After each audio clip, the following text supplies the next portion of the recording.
Evidence secured at Marker 4. Advise command we are holding the scene. Copy that. It's getting heavier out here. Between March 3rd and March 4th, 2026, 3 women were murdered in Wayne County, Utah. They weren't reckless, and they didn't make mistakes. They were simply targets because a stranger decided they owned something he wanted. He determined their lives were worth less than a car he had not even picked out or stolen just yet. Their deaths were entirely senseless, but the actual motive is what makes this story truly impossible to believe. When you hear why he claimed it had to be done, the case doesn't get easier to process, it actually becomes far worse. On the night of February 28, 2026, the phone rang at Bryan Auto Parts in Loa, Utah. Someone hit an elk on State Route 24, 13 miles west of town. It was near Marker 40. Could Bryan come? 4. And I was the one that responded to that call and picked up the customer in the pickup and towed him to here. And got all of his information on my tow stuff, and then took him up to the motel room up the Snuggle Inn here in Loa. And that was about midnight on Saturday night. Gary Bryan found the truck was a total loss, not drivable, and certainly not worth saving. Following small-town custom, he drove the young stranger to a room at the Snuggle Inn so he would have a place to stay. They arrived right at midnight. The man was 22-year-old Ivan Miller, hailing from Blakesburg, Iowa. Bryan spent an hour with Miller that night and noticed absolutely nothing that felt off or even slightly suspicious. Miller claimed he was just passing through, heading home to Iowa to help his brother with some construction work. He knew he wanted here. So once you kind of heard what happened, what was your reaction? This morning when the name came out, that I realized that I had towed him and that I'd been with him that night. And I don't really have any other reaction to that other than just, he didn't act like someone that would do that. He just acted like a normal person that I'd towed, that he was friendly and kind to me. Did he say he was gonna come back? Bryan later told reporters Miller seemed like a nice young man who was just traveling through and needed to reach Iowa. Ride and go back with his brother to work, and then he was going to try and come this weekend and pick up his stuff. Did he say when he was planning to leave for Iowa? When he called us Monday morning, he said he'd left. He promised to collect his things that weekend, but he never returned for them. Where did he go? Within 5 days, 3 women were dead, and Bryan couldn't believe the man he'd helped was the one being charged with the crimes. He struggled to comprehend the darkness required for someone to be able to do something like that. Miller checked into the Snuggle Inn on February 28th and stayed until the morning of March 2nd. Motel staff confirmed this timeline and stated they have been fully cooperating with investigators since the moment of Miller's arrest. During those 4 days at the motel, his brother called. He offered to drive to Utah and bring Ivan home. A generous offer, but Ivan Miller flatly refused to go with him. Not the accident, not the truck, and not being stranded in a strange state defines what happened next. The moment that sealed their fates was a phone call where a brother said, "I am coming," but Ivan said, "No." After checking out on March 2nd, he didn't look for a bus or even a simple ride share. He didn't call for any legitimate help. He didn't act like a man searching for a way home. He acted like someone with a much darker plan in mind. He walked to a property in Lyman and found a shed sitting behind an 86-year-old woman's quiet home. He went inside and went to sleep. He had been in the county for 3 days with no connection to anyone. He didn't know the woman who owned the shed, her history as a teacher, or how much her neighbors loved her. To him, she was just resources. This specific framing, viewing people as available resources, is the chilling theme that connects every action Ivan Miller took the moment he refused his brother's offer. What was he plotting in there? A jury will eventually decide his intent, but his calculated choices do not look like the actions of someone just improvising. He had already decided that his journey home would not involve asking for help, but would instead involve taking whatever he needed. To understand how a 22-year-old ended up in a stranger's shed with a loaded pistol and a knife, you must look at his past. You have to examine what the year leading up to March 4th, 2026, actually looked like on paper. The escalation was clearly documented in black and white, yet no one bothered to pull the thread until after 3 people were already dead. Ivan Miller grew up in the rural town of Blakesburg, Iowa. Residents of Wapello County described him as someone who preferred to live entirely off the grid. Court records listed a home on a lonely dirt road outside of town as his last known mailing address.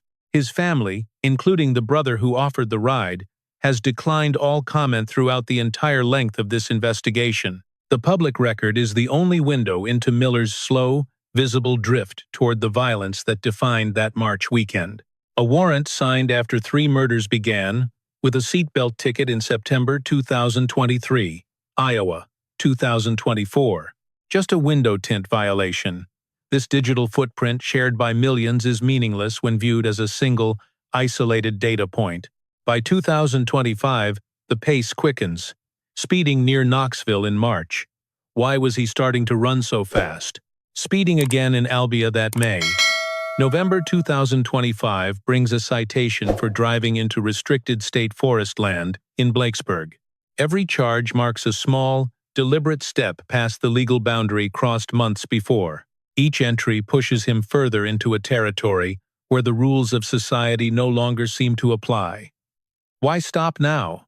On December 31st, 2025, the record stops being minor. This is where the paper trail turns dark and violent.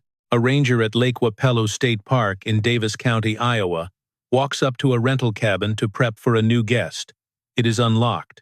Food sits on the counter, pans on the stove, an Xbox, a television, a Starlink internet dish rigged up from an unknown source, blankets on the bed, a bag of personal gear laid out like someone was settling in for a very long stay. The ranger finds marijuana joints and keeps searching. What else is hiding in the shadows? In the bedroom, a loaded 7.62 by 54 caliber bolt-action rifle and a loaded Diamondback AR-10 with a scope. Loaded magazines and boxes of loose ammunition are scattered across the room like groceries. 2 military-grade rifles, both chambered and ready, inside a public cabin that someone had clearly broken into and occupied. While rangers process the scene, a soft knock hits the door. Miller is standing outside with both his hands already raised. He says, quote, "Oh, it is okay. You can arrest me now," end quote. He admits to picking the lock with cards. He just wanted a warm place to sleep, making himself at home with high-powered military weaponry and stolen gear, internet and gaming gear, as if the cabin were his personal property. How did he expect this to end? Deputies book him into jail. The state files a long list of serious criminal charges for the holiday break-in: second-degree burglary, a Class C felony, fourth-degree theft, unlawful weapon possession, and drug charges for the marijuana. By January 8th, prosecutors add a critical new charge: carrying firearms on a state game refuge. In a financial affidavit filed that same month for a lawyer, a mystery emerges. Miller claims an annual income of approximately $60,000. Yet, he has no recorded job or employment. Public records offer no explanation for that money. On January 13th, he walks out of jail, no cash bail. He is ordered to report for pre-trial supervision as a condition of release. But will he actually follow the rules? He never shows. Records show he secured a commercial truck license in October 2025. The state revokes that license in January. The Department of Transportation offers no specific reason for the revocation. The database leaves the reason blank. Meanwhile, investigators find a paper trail leading all the way to Alaska. Troopers up north cited him for operating a boat without a life jacket. Why move so much? Alaska, Iowa, Utah, a trucker's license, a boat, a cabin full of military rifles and ammunition boxes. He is a man in constant, frantic motion, leaving behind almost no evidence of his true motives or associates. On January 22, 2026, he skips his first mandatory check-in with his Iowa supervision officer. The officer logs the violation and intends to file a warrant, but he does not do it. Not that day, not the next, not for another 6 long silent weeks. The warrant for this dangerous felon is finally filed on March 5, 2026. Was it too late? That happened 24 hours after 3 women were already found dead in Utah. When reporters asked for answers, they received no response. No denial. No explanation. Just cold, bureaucratic silence. A neighbor says Margaret was the first person at her door with fresh, warm cinnamon rolls. Endless loaves of bread, hugs, and kind words. This is exactly how the community remembers Margaret Oldroyd today. They do not use vague tributes or the empty language of memorials to describe her life. They remember the smell of cinnamon, the weight of bread, the choice to show up. Margaret Oldroyd was 86 years old. She built a life in rural Utah defined by constant, selfless service. She shaped local children as a primary teacher. She was still working shifts at Royals Market in Loa. That was just who she was. She was the community's heartbeat. But how did her path cross with a man like Miller? She was the kind of soul who would do anything for a stranger, never suspecting a monster was already lurking in her shadows. Her peer, Tanya Mooseman, called her exceptionally tough and kind.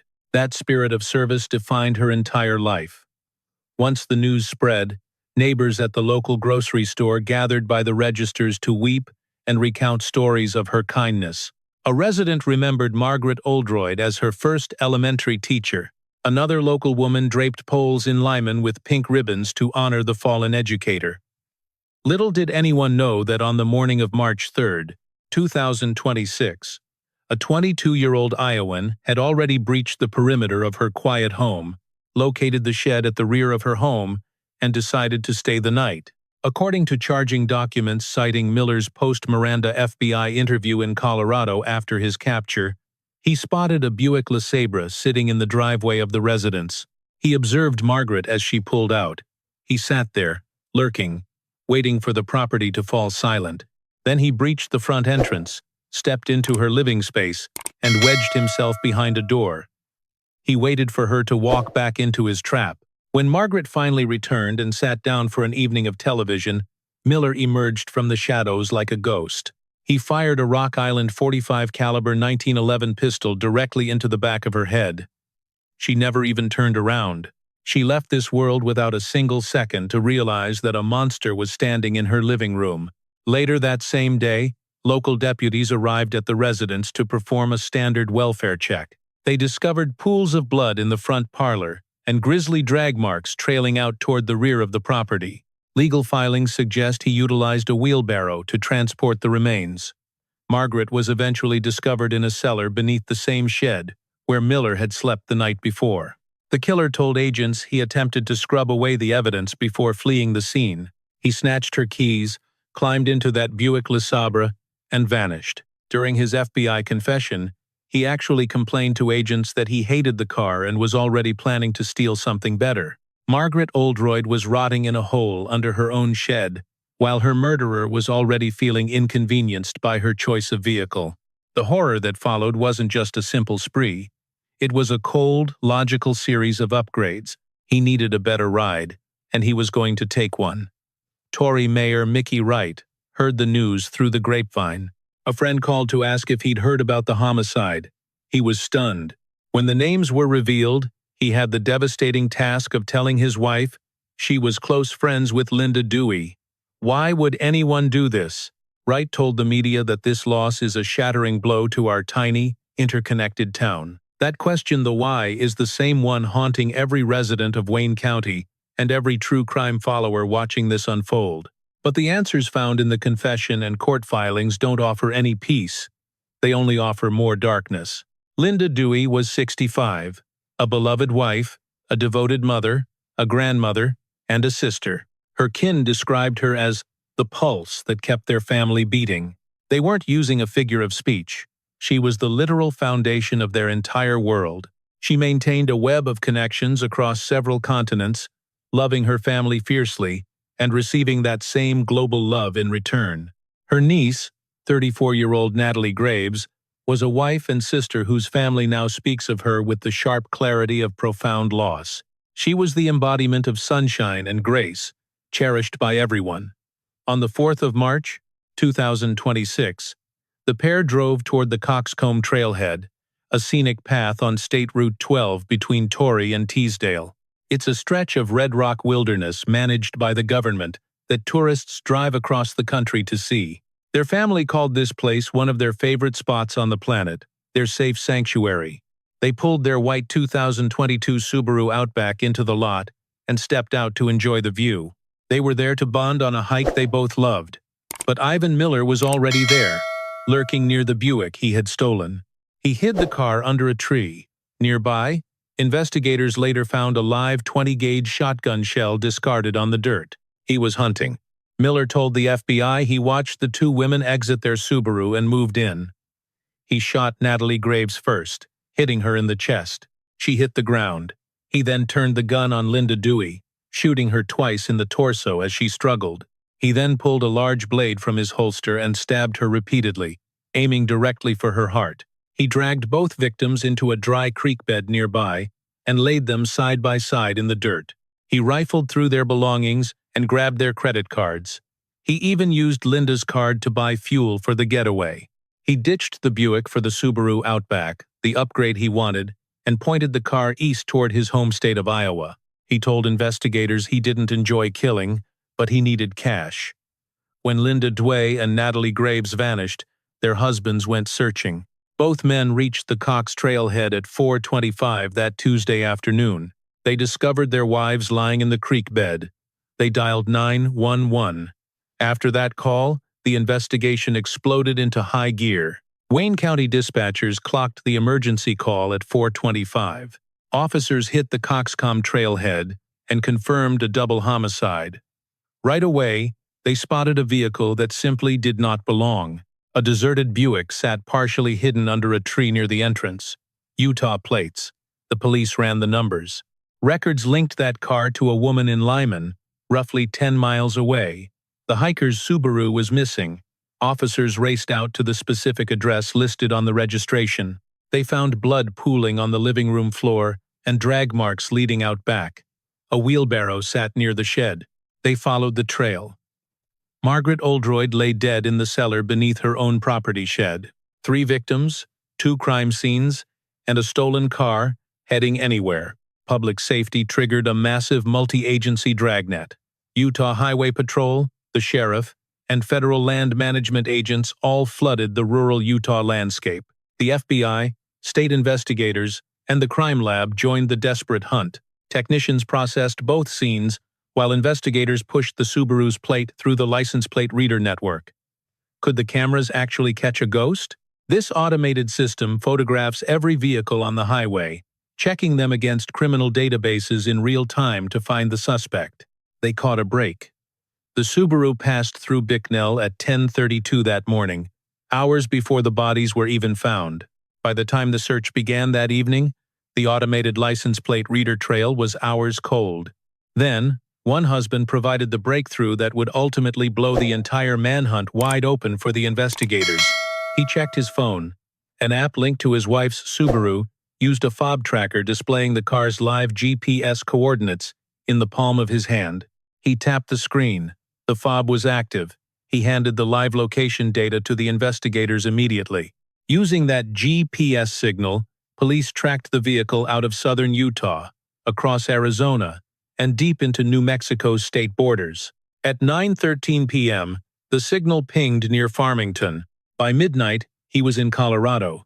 Pagosa Springs police were warned at 11:10 that a suspect in a triple homicide was heading straight into their quiet mountain village jurisdiction. A local officer spotted the white 2022 Subaru Outback at the junction of Highway 151 and 160 in Archuleta County. He was closing in on Pagosa Springs. They shadowed him to a gas station at the corner of North 7th and San Juan Street. The vehicle moved again, but was found shortly after abandoned at Centennial Park in the center of town. The car was empty. Miller was loose on foot. Officers launched their drones. Multiple tactical units converged on the downtown district. At 2:41 a.m. on March 5, 2026, police spotted a white male, 6 feet tall, dark, shaggy hair, red jacket, khaki pants near Centennial Park. He seemed to be hunting for the car he just ditched. They took him down. As the officers seized the knife Miller admitted carrying, They also found a loaded .45 caliber Rock Island 1911 pistol in his own waistband. Crimson coated the large kitchen knife inside his holster. Searching the ditched Subaru, investigators spotted a pet bed lying right on the floor.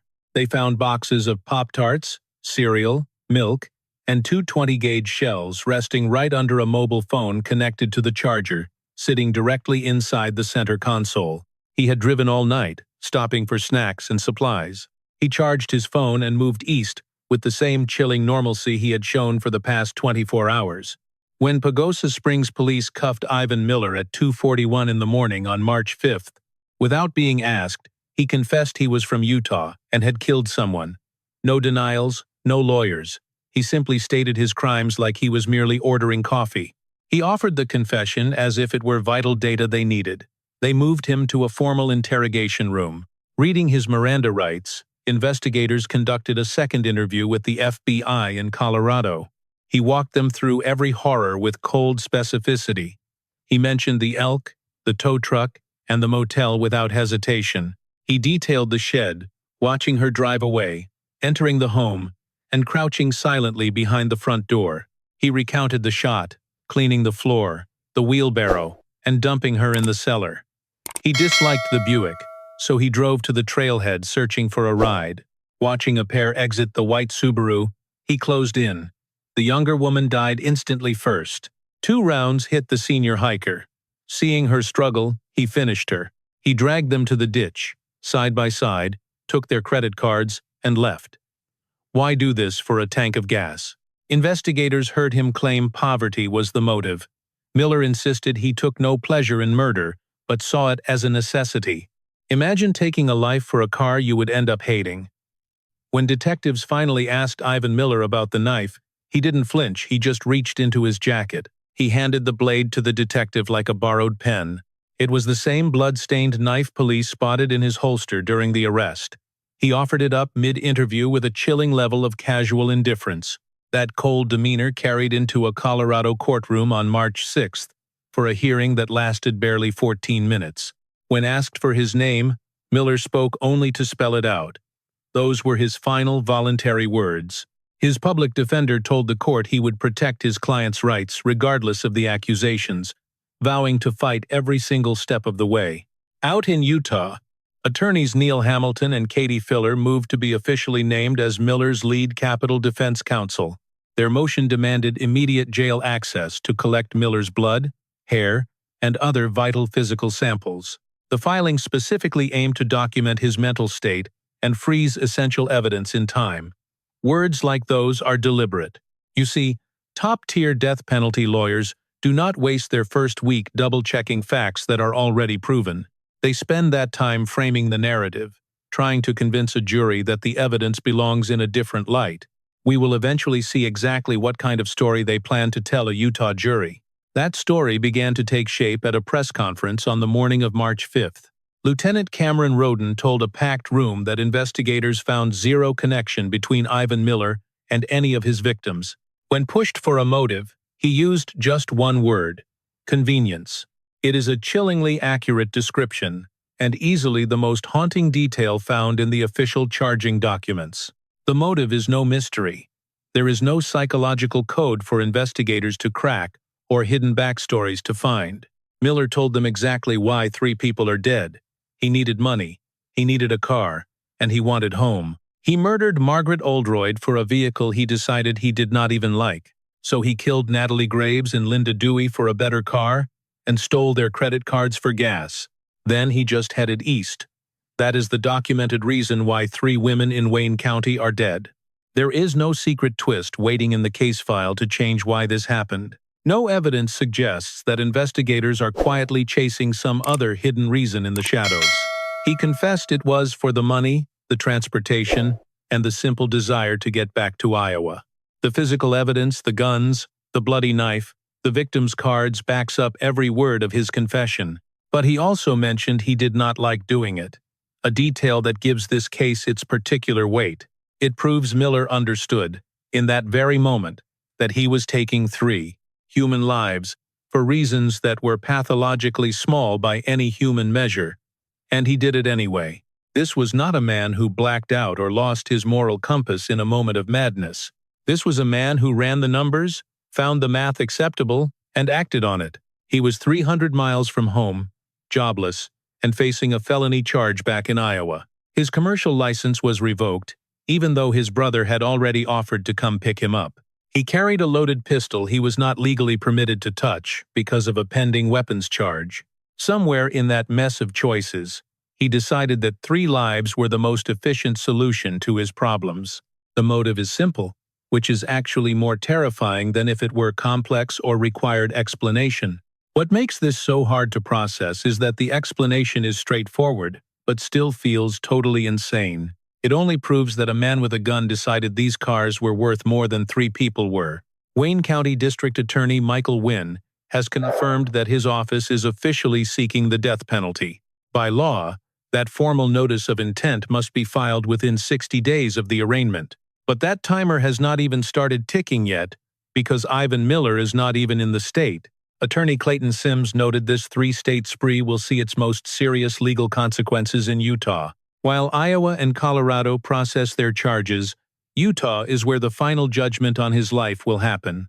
Every horror that occurred on March 4, 2026, began with a precondition 1,200 miles away. Ivan Miller was already out on pretrial release for a felony when he first stepped into Utah. Authorities found him on New Year's Eve inside a stolen cabin with 2 loaded combat rifles, yet they released him 13 days later without a cent of bail. His only bond was a written promise to return and a mandate to check in with a court-ordered supervision officer. He had used a credit card to break into that remote cabin, living there for 3 full nights before being discovered. When the Rangers arrived, he simply walked to the door with his hands up and surrendered, facing a serious Class C felony. He was released on his signature alone, but by January 22nd, he had already skipped his first check-in. 43 days passed.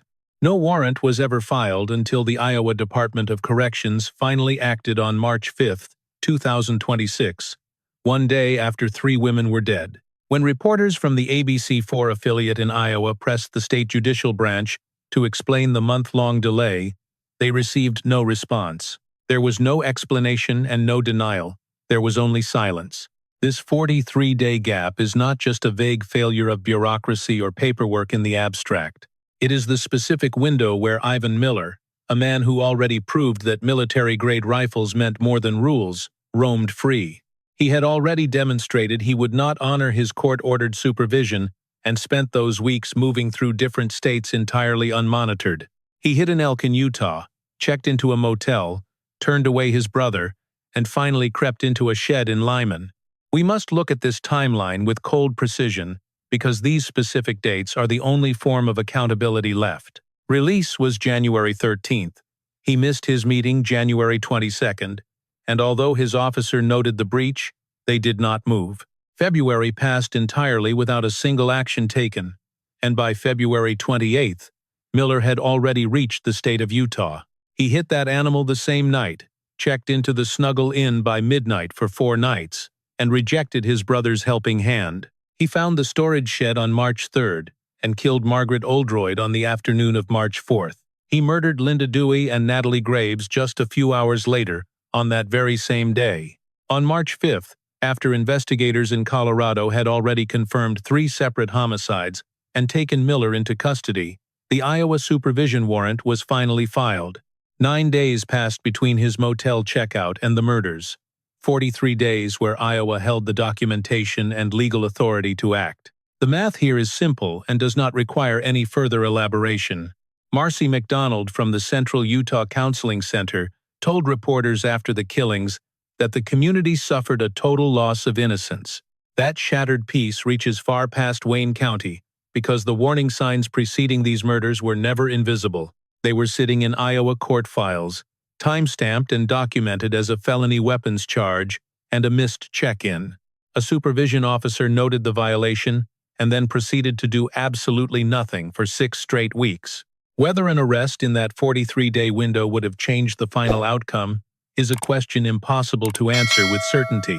What we can answer is whether the pre-trial release system responsible for watching Ivan Miller actually functioned as it was designed to. It did not. The families of Margaret, Linda, and Natalie deserve more than cold silence from the institutions that were supposed to be watching. Margaret Oldroyd was the woman who always showed up with cinnamon rolls. That is the specific memory a neighbor shared with reporters. This was not a vague character summary or a general tribute, but a specific and repeated act of kindness. It was a deliberate, warm gesture. She was the first person at the door with bread and comfort whenever tragedy struck. A former elementary teacher, she still worked at the local store at 86 because being present was just how she lived. A coworker said if there was a job to be done, Margaret was right there. She did that for 86 years. Linda Dewey was the heart of her family. Her family stated it plainly without any extra words, because sometimes the simplest description is also the most accurate one. She was a wife, a mother, a grandmother, and a sister. She was loved on multiple continents, and on her final afternoon, she was hiking with her niece in a place they called sacred. That is what she was doing. Choosing a Wednesday afternoon for someone she loved in a place that mattered. While Natalie Graves was pure joy and sunshine, these words have the jagged precision that only comes from grief, because loss does not allow for vague approximations. She was a wife, a daughter, and a sister who was absolutely adored. Her friends are now permanently altered by her absence, the way losing someone young and vibrant changes everyone around them. The Dewey and Graves families asked the public to place photos of Linda and Natalie at the Coxcomb trailhead to honor them. They want to reclaim that ground and refuse to let a tragedy be the only thing that trail ever holds. It takes a haunting kind of resolve to insist that a site of tragedy still belongs to those who loved the victims who no longer walk there. Their spokesperson stated, "We cannot comprehend why this happened," a sentiment shared by everyone following this case. That sense of disbelief is felt by every person who has followed this horrific story to its end. The motive is documented and understood. The why is on file, confirmed by the killer's confession in his own words. And yet, the facts offer no real, meaningful comprehension of the crime. It creates a deepening wrongness. 3 women were simply living their lives on a normal Wednesday in March. They were reduced to a transportation problem by someone who had no right to even carry that murder weapon. Knowing the reason only makes the absence heavier, and that is the dark core of this entire video. As of early March 2026, Ivan Miller is at the Archuleta County Detention Center in Pagosa Springs, Colorado. He is fighting his return to Utah, and his attorney plans to resist extradition at every step. The formal process requires Utah's governor to demand the transfer from the governor of Colorado in writing. Miller then has 30 days to respond, with the option to drag out the timeline through legal appeals. In Utah, a hearing is set for April 10th. Colorado's next date is May 14th. Capital cases move slowly. Pre-trial motions and death penalty proceedings are extensive because the stakes are so high. Picking a jury for a trial with this much publicity is a massive undertaking. The road between a jail cell in Colorado and a Wayne County courtroom is long, and it will take a significant amount of time to travel that distance. His defense team's first motion asked to visit Miller immediately to collect physical samples and document his state of mind. That phrase, his state of mind, is the linchpin of capital defense. It signals they won't contest the facts of what actually happened that day. The evidence is confessed and physical. A capital defense argues the frame around the facts, not the facts themselves. They will ask who Ivan Miller is, and what made him capable of what he did. Does a 22-year-old whose confessed motive was stealing a Subaru Outback really deserve to face a death sentence? District Attorney Michael Wynn has already answered that from the prosecution side. He wants the death penalty. These opposing sides will eventually meet in a Wayne County courtroom before a jury in a trial that is likely many months away. When that day comes, we will be there. Every development in this case will be covered as it occurs. We will track the extradition, the death penalty filing, the pretrial hearings, and the trial itself when it finally arrives. Subscribe and hit the notification bell if you want that full coverage when it lands. Margaret Oldroyd spent 86 years showing up for her neighbors with gifts and home-baked goods. Linda Dewey held her family together across continents and was the undisputed heart of it by all accounts. Natalie Graves was only 34, adored by everyone, with everything ahead of her. All three deserve to come home on March 4th, 2026. This coverage exists to ensure that when Ivan Miller stands in a Utah courtroom, the world is actually watching. That the names Margaret Oldroyd, Linda Dewey, and Natalie Graves are never reduced to just entries in a file. That those watching understand the people who were lost, not just the details of their deaths. They deserved so much more.